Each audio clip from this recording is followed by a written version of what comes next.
He left the high finance world of investment banking in New York City to head home to his Jersey roots and build something big on his own in small bay industrial flex. This week on Stories Behind the Door podcast, the co-founder and chief investment officer of Lucern Capital Partners, Frank Forte. He's been on the front lines of defining a nascent asset class, one of the early entrants consolidating the fragmented world of small bay industrial. Today, we get to hear firsthand what the inside of that world actually looks like from one of the most respected voices in the space. Before I start shooting the junk with quintessential Jersey guy Frank Forte, I'm going to give a quick shout out to my sponsors at Kiwi 2 Construction, simply the best crews in steel, 30 plus years of building storage and small bay flex. And if you are doing ground up development flex, you'll want to tune in today at 1 o'clock. We're doing a live roundtable with Barry Sherman, Cody Payne, and more importantly for this conversation, Wayne Woolsey, the president of Kiwi 2, about what it actually looks like to get this stuff out of the ground. That's enough about Kiwi 2 Construction for now. Now I want to talk to my guy, Frank Forte. Frank, first of all, thanks so much for taking some time out of your schedule to come and jump on the podcast. Yeah, no, thank you so much for having me. It's long overdue, and I'm excited. I'm really excited to be here. I appreciate it, man. I got to meet you. I think it was October, November, the first small bay flex event up in New York City. And you were on one of the panels of people that are actually owning and operating this asset already. And you may remember, I jumped out of my seat and I went and accosted you right after the panel. I was like, man, I want to get you on my podcast because the way you operated, that was a 5-person panel. So there were a lot of people trying to talk, but had a lot of respect for the way you carried yourself. And so very much have been looking forward to this conversation with you. I tell the truth, my friend. That's it. And everyone watching will get a chance to see that as we go through the next half hour. I always start this podcast the same way. We're dealing in such niche industries, right? A lot of storage people, but small bay flex as well. How did Frank Forte find himself buying, owning, operating, now selling successfully small bay industrial properties? Yeah, no, that and by the way, thank you for all the kind words. I'm really excited to be here, and it's always flattering when you get invited to a podcast that's good and you respect the people and there's real knowledge going out there. Because I think you and I talked about this, but there's a lot of this stuff. You got to be careful, right? If you're consuming knowledge off of these things, what you're listening to, because I think there's a lot of tough. I think you learn a lot of tough lessons depending on who you listen to. So you gotta go to the right source. So really appreciate being here. Back at you. I appreciate you considering me a source that's worth listening to. That means a lot from somebody that I have a ton of respect for and I know is actually buying this stuff and operating it at a high level. Right. Well, so we always laugh, right? That's what we say. We say there's contenders and pretenders, right? There's people that you could post a zillion things on LinkedIn. People think you own all this stuff, and then you peel back the onion and you own nothing or you operate nothing, which nothing wrong with, right? Everyone's got to start somewhere, but I think it's important to be a thought leader once you get to the place where you have the experience to share, and we're always happy to pay it forward. So let me tell you a little bit about how we got here. So this year we celebrate a decade of being in business, which is a really amazing milestone for us. So super pumped. I started the business when I was 27 with my partner Dave, who you had met him as well when we were in New York in October. So I was a banker, I was a private equity guy before. I did all sorts of real estate, stressed asset management. I wanted to go out on my own, and I said, "Hey, how do I do this?" And I knew I had the know-how to scale a real platform, but I didn't have cash. And David at the time was running this fix and flip lending platform, spec home developers, small commercial properties, guys just doing single flips, and they had a lot of investors who would be in these deals, and they would get a piece of the points, and they would get a piece of the interest on loan. But the average loan was like 7 or 8 months, right? So I went to him and I said, "Hey, why don't we take the investors from Alpha, which was the name of the other company, let's give them better returns. I can deliver better returns for a longer period of time. And, oh, by the way, they're tax advantage." And it's like, sign me up, right? And so in the last decade, we've raised about $100 million of equity, which is really exciting. And we've done about $400 million in volume in and out. And that, of course, doesn't include the stuff we own now that we haven't sold. So really exciting. We've done well.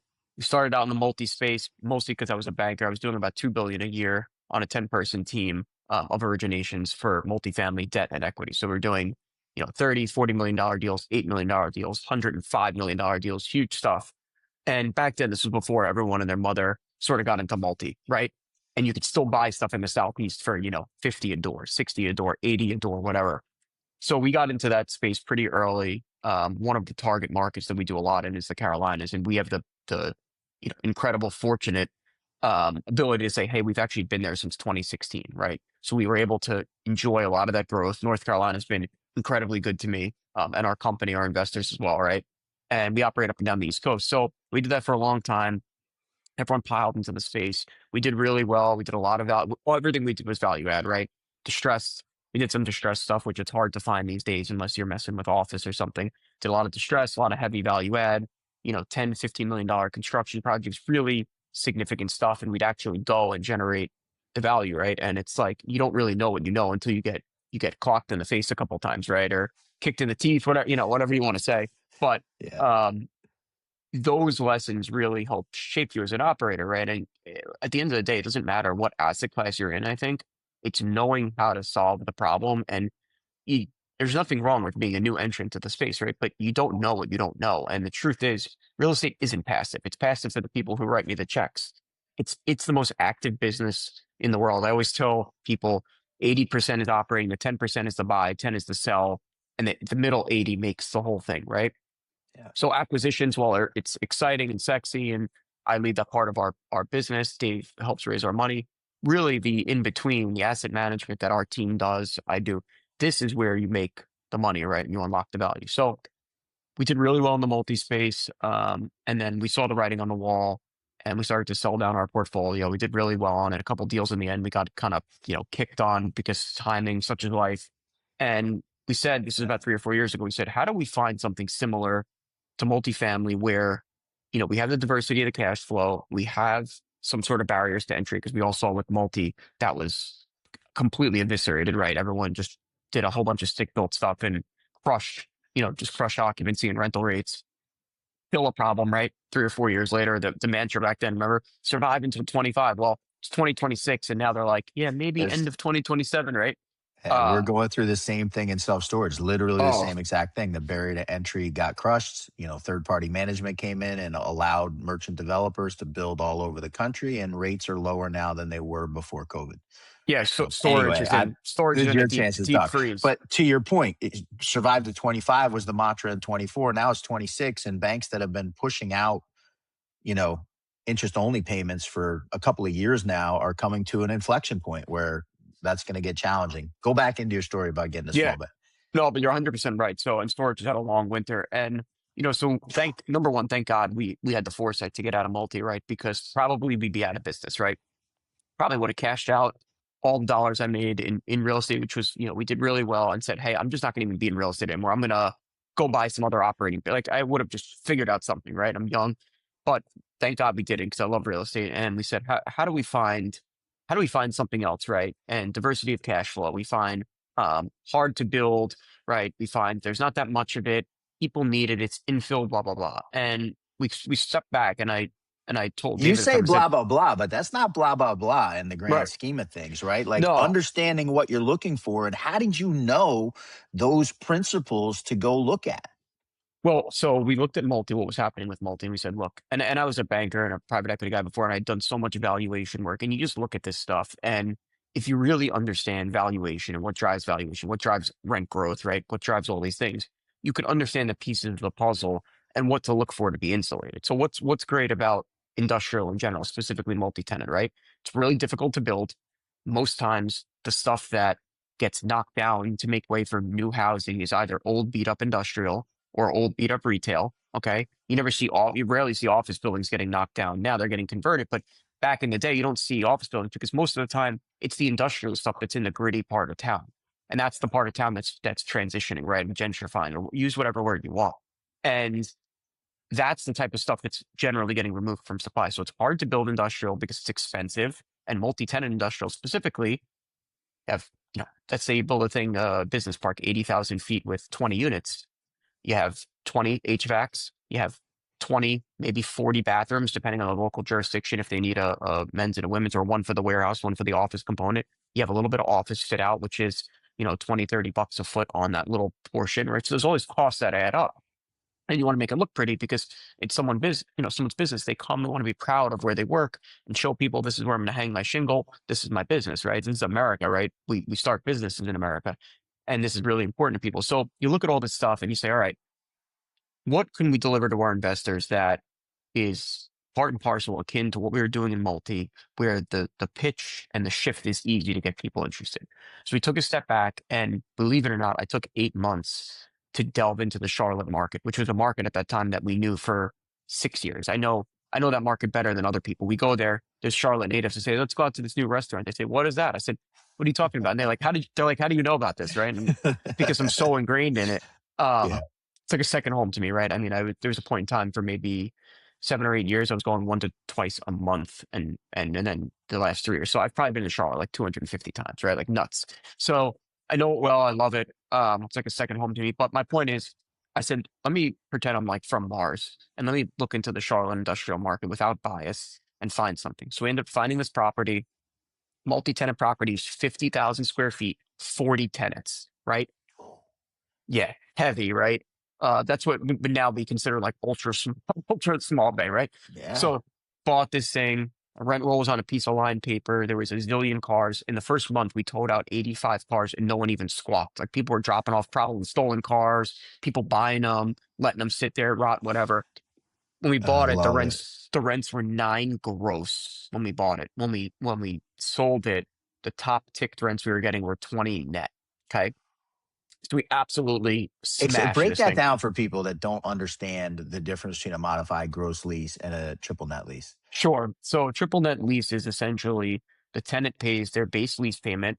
And then, so if you say, let's say someone pays $20 net or 13 net, they're paying that 13 multiplied by their square footage, but then they're paying a net charge on top of that, which usually isn't reflected in the lease rate. And nets, depending on the market, can be $3 to $4 a foot, maybe upper twos if you're in a really low cost market. And what does that comprise? It comprises your taxes, your insurance, your maintenance. Basically, the tenant pays their proportionate share of the carrying cost of the property to operate it.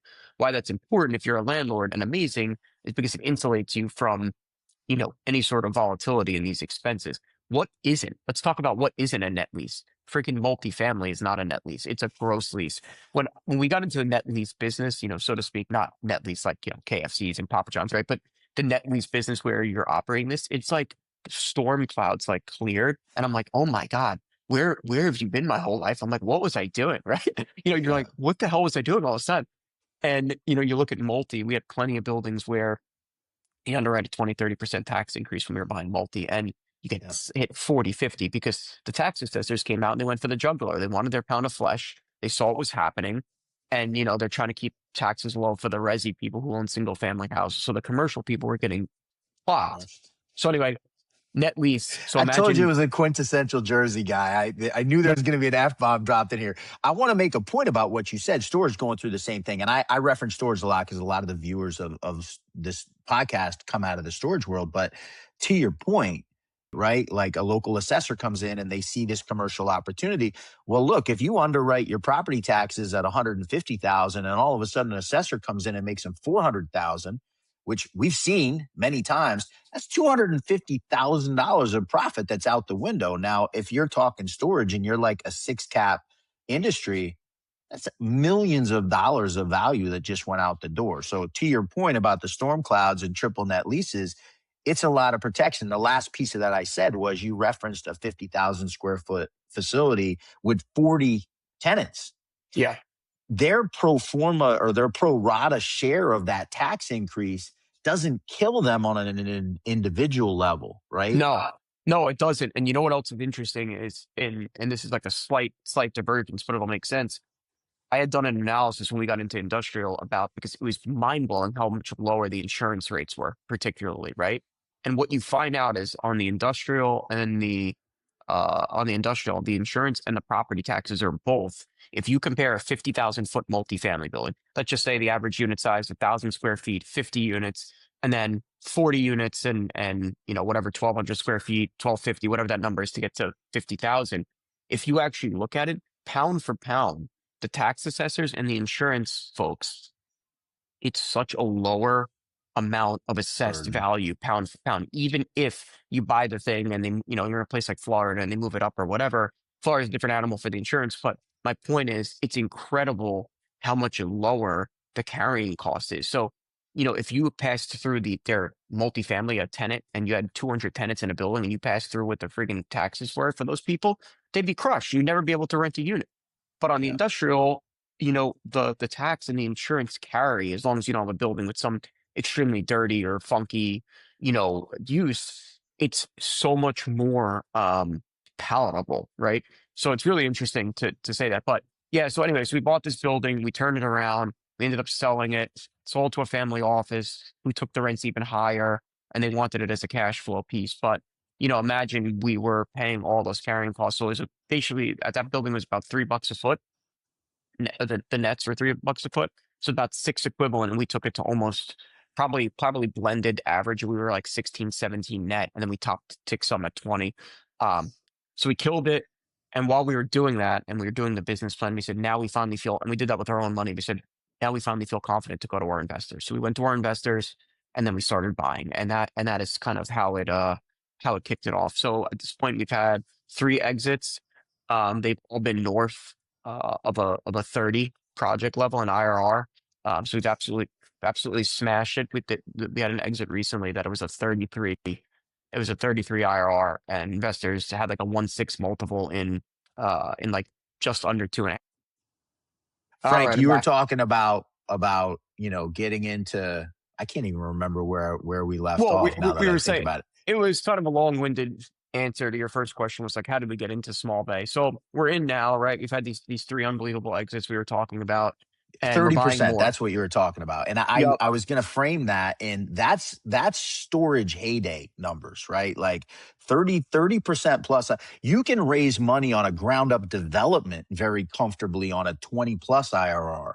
If you're hitting 30s, like you wouldn't even show that on a pro forma because you'd No, be we never afraid do. that people are going to be like, what? No way this is real, right? And you're doing that not on ground up construction, but on existing assets, which just for people that aren't into the world of raising money, you typically on a cash flowing asset that you're buying will be able to raise money on a lower return because there's not as much risk profile. That's right. So we underwrite to mid to upper teen is what we underwrite, and that's what we show our investors. And it's not that we purposely find these deals and underwrite them lower. It's that we get in, and a lot of that's good operations, right? Because you end up finding these other things that you can unlock when you get in, and you have a good, track record and operating history and knowledge base to work from. You say, all right, well, how about we move? One of the wonderful things about small bay is it's a lot like a game of Tetris, right? And you see this on retail. We just bought an unanchored strip recently because we're going to start buying a little bit of that too, because it's similar dynamics to the small bay where it's really difficult to build and you have a lot of these service-based tenants. So it's a little bit different, but it's very similar and it fits into the thesis. And so we just bought our first deal about a month ago, and I could talk a little bit about that as well. But the point of it is you can move these people around. As soon as you get in, you always find if the other management was negligent or they're just out to lunch, whatever you want to say.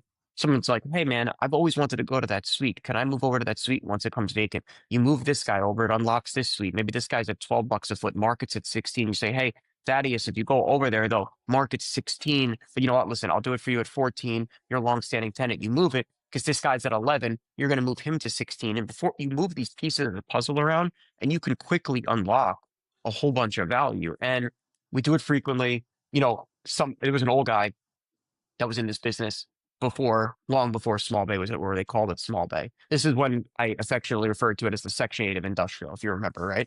So, and he was like, Frank, he's like, you got to understand something about this space. I'm like, what's that? He's like, leases aren't leases. I'm like, what are you talking about? He's like, no one honors the leases, the landlord and the tenant. He's like, because you have these small businesses and sometimes like they just struggle and, they have to Yeah. pack up and close. And we don't get a lot of those post our, like the ones we put in. We see that very infrequently. It's usually legacy folks that have, kind of meandered like zombie companies. And then you go and you move their rent and they cut off, right? But he's like, the landlord doesn't respect the lease because he says to the tenant, hey, tenant, we have this space opening up. It's 200 square feet bigger. I know you need a little bit more. Once you move here and you unlock it. So he's like, the best thing you could do is talk to tenants and understand their needs because you can move them around. And instead of saying, oh, that all those tenants are going to be 3 years until they expire, like not necessarily. Like you might get half of those guys in a year because they have different needs. You don't want them to leave. They don't want to leave. So they're willing to just, and by the way, they pick their stuff up and they drag it across the parking lot to the next unit. Like the moving cost is so low. Right. So anyway, space is, You said something fascinating that makes me want to go down a road about, you know, the operation side of it. Right? This is the age old reason that we get excited. And I'm very much like you. I pray that I never have a job outside of real estate in the rest of my life because there's so many pieces to it. And my ADHD brain loves it. Right. Like there's all these moving parts. And operationally, this idea, and it's age old in real estate, tired landlord. They just don't want to do the work to go do what you talked about, right? Tetris, you got to be focused. You got to pay attention. Like, where's this part going to fit? Talk to me about the importance in this space of A, understanding operations and what good operations looks like. B, what I think is incredibly relevant today with everything that's going on with AI and everyone's trying to replace everything with AI. Man, AI can't go talk to a tenant and find out what they really need and that's right. understand how to best serve them. So talk to me about how important that's been in the journey of Lucern and ultimately listen, what you're in business for and the way you guys ultimately make money, you and David as partners, is making your investors money. That's right. That's right. Yeah. So let me, so yes, I could talk a lot about this. I mean, so when we went to when we took on Small Bay, the first deal we did, we hired a manager because we said, we just want to understand the lay of the land. We'll have someone else do it. And they were okay. They weren't horrible, but they weren't great either, but they were okay. They got it done. And sort of called assisted management because I was also pounding the phone for collections calls for these legacy tenants and just trying to make sure everything is smooth and property throws off cash flow. And it did, and a lot of it. But after that, we said we can manage in-house. Not something I ever would have done with multifamily because it's a friggin' disaster, right? The tenants kicking your walls, they're animals, like it's just not worth it. But with this, you can because they're businesses. They want to help themselves. This is their livelihood. They don't want to leave. A lot of there's small maintenance issues. They take care of it themselves. But one of the things we do is we go and meet every tenant face to face. Not only on tenant interviews, but we go and meet them face to face. We visit the properties regularly. These are normal people running normal businesses. Sure, we have some tenants in our things that are we have a couple $1 billion companies that are our tenants in these small units. But for every one like that, I have 30 that are your local HVAC company, your guy that does pest control, whatever. These are people, real Americans who said, hey, this is America. It's the best damn country. And no matter what anyone says, right? And no matter where we are in the world Don't standing, believe your doom scroll on Instagram. don't believe your doom scroll on Instagram. It's still the best damn place anywhere in the world to make it. And that's Amen. why we have such an influx of immigration and all this other stuff because, you can, and I could talk to you about something separate after this, but you can come here and if you want to be somebody and you want to do something, you have the opportunity, true, unfettered opportunity to do it. And if you want to and that's why you see so many immigrants that come to this country and they're more successful than people who've lived here for years because they come here, they're hungry, wherever they came from, didn't allow them this opportunity. And they come and they freaking kill it, right? So No victim mentality, right? They no, come here with a mindset of winning. that's right. Hunger in their belly and a mindset of winning. You're They're not preaching to the choir on this one, my they don't have friend. their hands out and they're asking for stuff. They're hearing is I want to make it and kill it, and they do.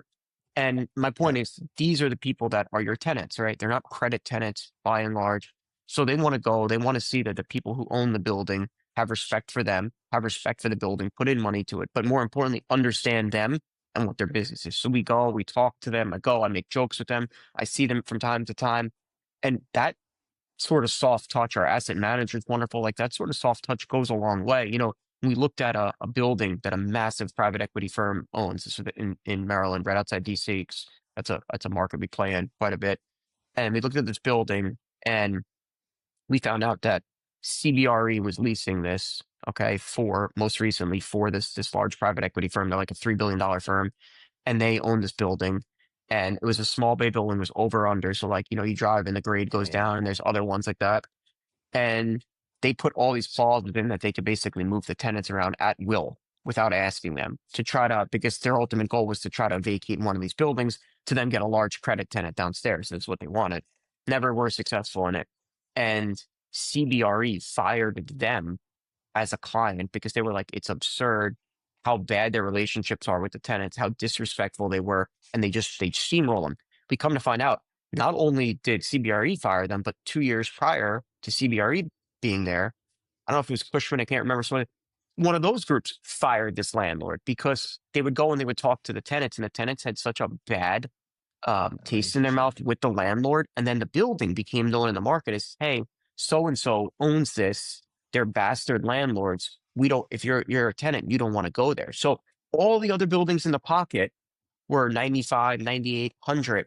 This building was 80%, and they couldn't get the damn thing leased because they had such a bad reputation. So when you think about this stuff, you want to be the landlord that's reasonable. You want to be the guy that's creative. You want to be the guy that's the deal maker. That's how we're seen in these markets. People know, hey, we come to LCP, we're Lucern, but we call ourselves LCP management on the management front. You come to LCP management, you're going to get a fair shake. They're going to be reasonable with you, and they're going to try to work with you as much as possible. And that doesn't mean, by the way, leaving economics on the table. Like, I can put my head on the pillow at night. I've done nothing wrong. I treat these people with respect. They have businesses. I support them. The best compliment I get is when these guys move out of my building, because that means they've done so well that they're going somewhere else to grow even further. And I try to keep them whenever I can, but sometimes they grow beyond our building. Like, when you give someone like that a chance, man, and they do well, it is the greatest reward. And I'm not going to sit here and say we do it for altruistic reasons. I don't. I'm a capitalist. I'm a business person. But that is a wonderful, wonderful, byproduct that comes out of this thing, and we see it every day. So, What a niche to be a capitalist in, though, right? Like, first of all, and this is something I've heard from a lot of folks that are operating in the space, and one of the reasons I'm so excited for what we're doing in this space. Look, I love storage, and the storage industry is fantastic. I don't know multifamily from anything, so I can't comment on that. But the don't spend reality in any time on storage, it. I'm not gonna. Don't worry. In storage, you're renting to an individual, right? It's business to consumer. And to your point about multifamily, man, like, consumers don't always take care of stuff very well. No, You're renting spaces to business owners. They are not upset with you at making a profit. What they nope. care about is that they're treated with respect, they're treated fairly, and that they have an ability to project what their costs are going to be, right? That's right. So they're not, and those are You actually people I said want to something. be around. You said something there about projecting their costs. So one of our big pitches when we go and we renew someone and we move them up a lot, right? Because this happens frequently. When you buy these assets, they're mom and pop, and they're paying 1,000 a month, let's say, and you're moving them to 1,500 a month. And sometimes that is negligible for the tenant if they're doing well. And they say it's only 500 a month, even though it's 50%. Sometimes it really crushes them. And what I always say to them, I say, look, here's what's going to happen. We're going to have to move you up. Market is market. There's not much we can do about it. We have investors, we have bills to pay, but how can I give you stability? Right. And that's my pitch to all of them. As a business owner, all you want is stability. You want to know, okay, I know for the next 3 or 4 years, because as a business owner, you have so many damn variable costs in your life, right? You have your payroll, you have your cost of goods sold, depending on what business you're in, how volatile that is, commodities costs, depending on what your inputs are and what you operate. But how nice is it to say, okay, there's two items that usually comprise outside of cost of goods sold, like buying material, if you're a plumber, let's say, or HVAC guy, or whatever, your landscaping guy, operating equipment, filling it with fuel. Your two largest costs are always payroll and rent and overhead. No matter what business you operate in, those are your largest costs.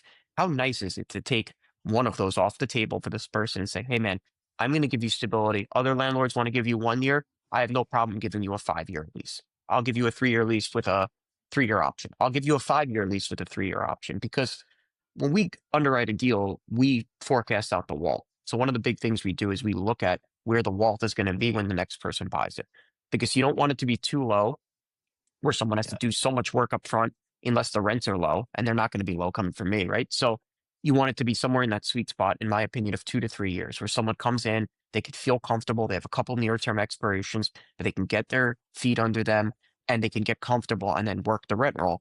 So we try to forecast that out. So then when I go to tenants, I know for a particular tenant what I can give them to give them as much stability as possible. And we're not afraid to give, we obviously try not to give concessions and stuff like that, but we're not afraid to help people and say, hey, you know what? You're going to renew for another 5 years. Tell me what's wrong in your space. Oh, the heating, the fan belt went out a long time ago. You guys have been using spaces. No problem. We'll take care of that for you. Oh, hey, I noticed your office is pretty gnarly. I know you have tenants come in sometimes. How about we freshen that up for you? Or how about I give you a couple grand? You could do whatever you want with it. Freshen it up, keep the rest, spend it on your employees, do this, do that, buy new tools. And we're always happy to help work with these folks. And those little gestures, they go such a long, they go such a long way. And people realize that you're there to help them. And that, to your point, you are a business, you're here to make money. But I have tenants that have been really successful. They operate big businesses that have come to us and asked us to invest. Imagine that. Said, hey, can we invest with you? We see what you're doing. You guys do a great job. We know you own other stuff around here. Keep us in mind, whatever. I've had tenants that refer us other tenants to pay more. And then I say, let me give you a referral fee. No, no, no. We give it to them anyway. Like they're just happy to be there because they're happy Uh, that one of these main things, they're where they go. it's It's the their shelter where they work. biggest thing in They don't their have to life. deal It's with how it. they feed their family, right? Like That's it. it's sacred to people.